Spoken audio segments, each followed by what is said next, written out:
जी बिल्कुल, कराची में बदअमनी के हवाले से अरकान सिंध असम्बली जो कि एमक्यूएम से जिनका ताल्लुक है, उन्होंने आईजी सिंध से मुलाकात की है और इस दौरान जो है अपने मुतालबात उनके सामने रखे हैं, क्योंकि कराची में आए रोज़ जो है स्ट्रीट क्राइम की जो वारदातें हैं उनमें इजाफा हो रहा है और ख़ास तौर पर जो है जो हैवी ट्रैफिक है, जो डंपर और ट्रक हैं उनकी टक्कर से जो है शहरियों की अमवात हो रही हैं, तो हादसात भी बढ़ रहे हैं दिन ब दिन। शहरियों के जो कीमती माल है वो छीना जा रहा है। इस तरह की वाक़यात पर जो है अरकान सिंध असम्बली जो है वो आईजी सिंध से मिलने आए और इस वक्त हमारे साथ मौजूद हैं मोहम्मद आमिर साहब। इनसे पूछते हैं कि सर, कैसी आपकी मुलाकात रही और क्या मुतालबात आपके थे और आईजी सिंध ने क्या यकीन दहानी कराई जी, आपको? मुलाकात बहुत अच्छी थी और आईजी साहब ने यकीन दहानी कराई। आज हम रिटर्न लिख के आए हैं, क्योंकि 8 महीने पहले भी मीटिंग हुई थी, उसका कोई नतीजा नहीं निकला था।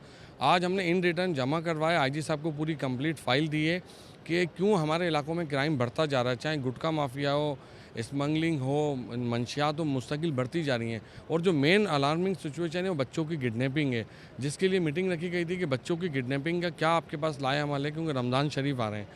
ये जो भिखारी हैं सारे सिग्नल्स पे बैठे हुए, इनके खिलाफ क्रैकडाउन शुरू करें, तो यकीन दहानी कराई कि आने वाले हफ्ते में क्रैकडाउन होगा। और हैवी ट्रैफिक के ऊपर हमारा पहली डिमांड थी सारे एमपीएस की कि इसके ऊपर आप फुल फॉर इम्प्लीमेंट करवाएं, जो इनके कवानीन रूल्स हैं उसके ऊपर इम्प्लीमेंट कराया जाए। तो यकीन दहानी कराई गई है कि आने वाले हफ्ते में इंशाल्लाह ताला स्टेप उठाए जाएंगे। कोई आपकी जानिब से एक लिस्ट भी बनाई गई है जिसमें कराची के जो अफसरान हैं वो बाकायदा बराह रास्त मुलव्विस हैं जुराइम में, इस तरह की कोई लिस्ट? जी, बिल्कुल कहा गया है कि ये जो कॉर्पोरेट चीज़ें चल रही हैं ये इनकी सरपरस्ती में हो रही हैं। अगर नहीं कहा इम्प्लीमेंट किया ऑर्गेनाइज क्राइम गया, कहा जाता ऑर्गेनाइज़ क्राइम और कॉर्पोरेट क्राइम को, आप कॉर्पोरेट लफ्ज़ इसलिए हम इस्तेमाल करते हैं कि ये सारी चीज़ें कॉर्पोरेट हो गई हैं। अगर उनके खिलाफ नहीं डाउन एक्शन लिया जाता तो हम फिर उनके नाम मंजर-आम पे है। लाएँगे। वैसे कितनी तादाद है इन अफसरान की जो ऑर्गेनाइज क्राइम में मुलव्विस हैं? जी, देखिए, आज भत्ते की पर्ची कोई नहीं देता, आज बोरीबंद लाश नहीं मिलती, तो ये सारी चीज़ें कौन कर रहा है? ये सारे ऑफिसर्स मुलविस हैं। कराची के अंदर, शहर के अंदर ये सारी चीज़ें जो चल रही हैं किसकी सरपरस्ती में हो रही हैं? क्या पुलिस के होते हुए एसपी, डीआईजी और एसएचओज़ की मौजूदगी में क्या मुमकिन है ये सारी चीज़ें होना? तो अब बिल्कुल यकीनन आपने एक अहम चीज़ें सामने लाएँ। तो अब आपने कितना टाइम लिया है और अगर आपके ये मुतालबात पूरे नहीं होते तो फिर आप क्या करेंगे? अगला लाएअमल क्या है देखिए, आपका? हमने तो आईजी साहब को कहा है कि जी, अगर आप इनमें नहीं कर पा रहे, आप हमें बताएं कि क्या गवर्नमेंट आपकी प्रिक्रूटमेंट नहीं कर रही, क्या आपको एम्प्लॉयमेंट गवर्नमेंट की तरफ से किन चीज़ों का दुश्वारी का सामना है, तो हमें बताएं।